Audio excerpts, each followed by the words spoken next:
नमस्ते everyone and welcome back to Heartal Talks. इस बार हम थोड़ा हटके टॉपिक पर बात करेंगे। We are going to dive into Hindu mythology to understand couples better and also we are going to talk about relationship. आजकल कमिटमेंट सिर्फ एक मैरिज सर्टिफिकेट या एक ग्रैंड वेडिंग तक लिमिटेड नहीं रहा। Whether you are dating or you are in a long term relationship or simply living together, जब दो लोग एक साथ अपनी लाइफ शेयर करने का फैसला करते हैं तो वो ऑटोमेटिकली एक दूसरे से कुछ प्रोमिसेस करते हैं। Isn't that correct? साइकोलॉजी में हम इसे इम्प्लिसिट कॉन्ट्रैक्ट्स कहते हैं, वो वादे जो शायद हमने पेपर पर साइन नहीं किए हैं पर दिल उन्हें सच मानता है। मैं तुम्हारे साथ हमेशा रहूंगा, मैं तुम्हें कभी हर्ट नहीं करूंगी, मैं तुम्हारे दुख में साथ दूंगा, ऑल दीज वाउस। पर क्या आपने कभी सोचा है कि इन प्रोमिसेस का बोझ कितना बड़ा हो सकता है, स्पेशली जब लाइफ अनप्रेडिक्टेबल हो जाती है। प्रोमिसेस की इस इंटेंसिटी को समझने के लिए हमें कहीं दूर जाने की जरूरत नहीं है। हमारी माइथोलॉजी में हमेशा से आइडियल और रियल का फर्क सिखाया गया है। स्पीकिंग ऑफ आइडियल प्रोमिसेस, अगर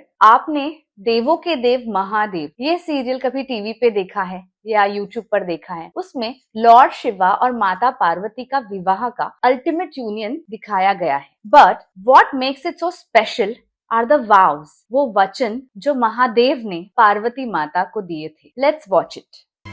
मैं प्रेम से तुम्हारा पालन करूंगा, तुम सदैव निश्चिंत रहो, सुख तथा दुख में भी मैं तुम्हारा हमेशा साथ दूंगा,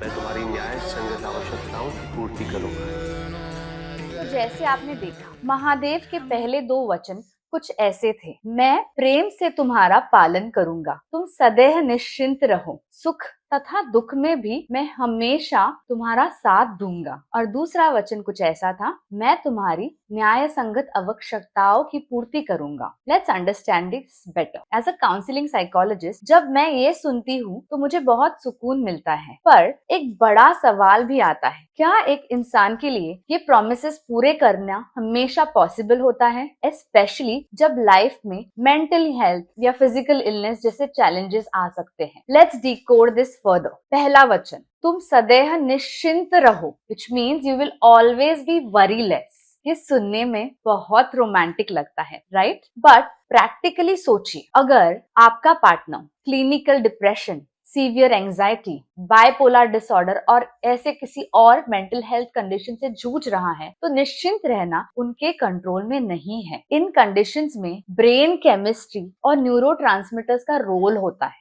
आप चाहे उन्हें कितना भी अश्योर कर ले, कितना भी वरीलेस रखने की कोशिश करे, कितना भी खुश रखने की कोशिश करे, उनका माइंड उन्हें एंजाइटी या लो फेज में ले ही जाएगा। ऐसे में एज अ पार्टनर आपको भी फ्रस्ट्रेशन हो सकता है। आपको लगेगा, मैंने तो प्रॉमिस किया था कि मैं इसे निश्चिंत रखूंगा, पर ये तो अभी भी उदास है। हियर्स द रियलिटी चेक, निश्चिंत करना आपके कंट्रोल में नहीं है, क्योंकि डिप्रेशन, एंजाइटी, बाइपोलर डिसऑर्डर ये आपके कंट्रोल में नहीं है। Love is not a cure for psychological disorder, love is a support system. To promise someone with depression that they will never worry is a setup for failure। हमें वचन ये देना चाहिए कि मैं तुम्हारे डर में तुम्हारा हाथ पकड़ के बैठूंगा या बैठूंगी, भले ही मैं उसे खत्म ना कर सकूं, ये आपके कंट्रोल में है। अब आते हैं दूसरे वचन पर, मैं तुम्हारी न्याय संगत आवश्यकताओं की यानी कि लेजिटिमेट नीड्स की पूर्ति करूंगा। मॉडर्न मैरिज में नीड्स का मतलब बदल गया है। Let's take an example of a physical element,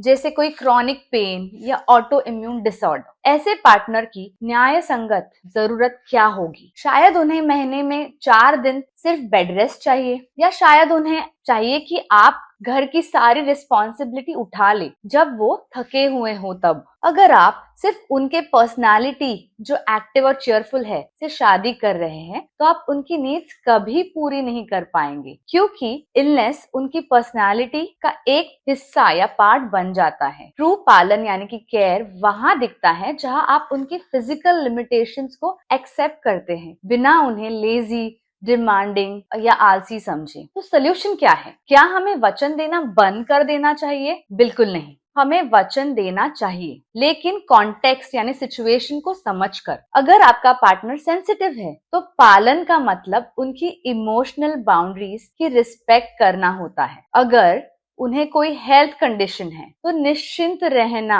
मतलब ये नहीं उन्हें डर नहीं लगेगा, बल्कि उन्हें अकेले डर नहीं लगेगा। महादेव ने भी पार्वती को एक्सेप्ट किया उनके हर रूप में। सो marriage is about accepting all versions of your partner. आप प्रॉमिस ये कीजिए कि आप उनके कंडीशन नहीं, उनसे लॉयल रहेंगे। कंट्रोल आपके हाथ में नहीं है, पर कंपैशन यानी करुणा आपके हाथ में है। मैरिज प्रॉमिसेस आइडियल सिचुएशंस के लिए नहीं, बल्कि डिफिकल्ट सिचुएशंस के लिए बने होते हैं। सो नेक्स्ट टाइम जब आप किसी को कमिट कर रहे हो, तब उनके चैलेंजेस को दिमाग में रखकर ये करिएगा। एक सवाल आपके लिए भी, क्या आपने कभी अपने रिलेशनशिप में ऐसी सिचुएशन फेस की है? कमेंट्स करके जरूर बताइएगा। और हाँ, subscribe to Heartal Talks for more such insights on mythology and psychology. मैं केतकी शेट्टी, आपकी थॉट पार्टनर, मिलूंगी आपसे नेक्स्ट वीडियो में। Stay mindful, stay real. नमस्ते।